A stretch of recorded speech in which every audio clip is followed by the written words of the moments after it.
If you want even more proof of how crazy and weird the world is now, thanks to distortions from governments and central banks, take a look at this story. Recently, it came out that the only honest government that actually admitted there's stagflation in the real economy, which is high unemployment and high inflation, prices are moving up as a result of currency debasement, is Nigeria.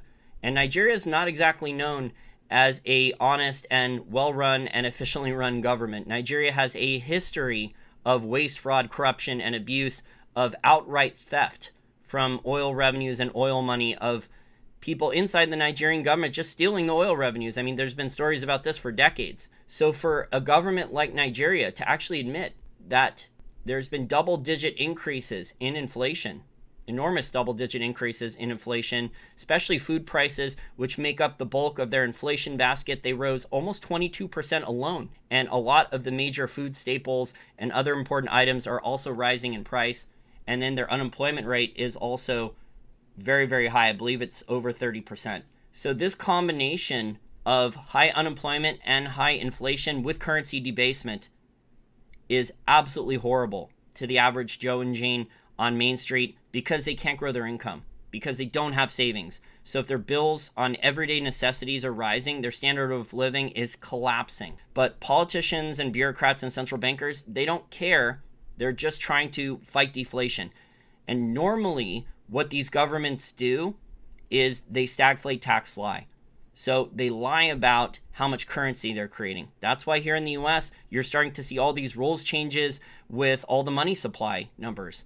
Or you're seeing comments from central bankers like Jerome Powell saying that the money supply numbers don't matter anymore, or they don't count as inflation, or we'll just change the formulas, or we won't tell you we're changing the formulas. So for a government like Nigeria to actually admit that they have really bad stagflation is very, very shocking.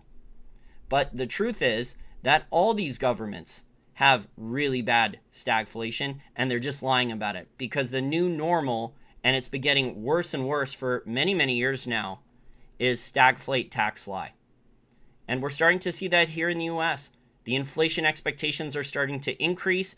Even the phony CPI, the Consumer Price Index here in the US, for food prices and others, is expected to maybe hit 3% this year. And there's talk of lowering the alternative minimum tax rate here in the US to move more and more people into a higher income tax bracket of 39% or higher. So this is all part of stagflate, tax, lie. This is all about changing the rules many, many times, moving the goalposts many, many times. Often they don't even tell us that they're changing the rules. And if they do tell us they're changing the rules, it's already too late. It's ex post facto. Or they make the rules retroactive, which is even scarier. But this is why I say governments have too much power. They have too much power over people's rights. They have too much power over the economy. And central banking is not a form of capitalism or free markets. It is a form of socialism and totalitarian government.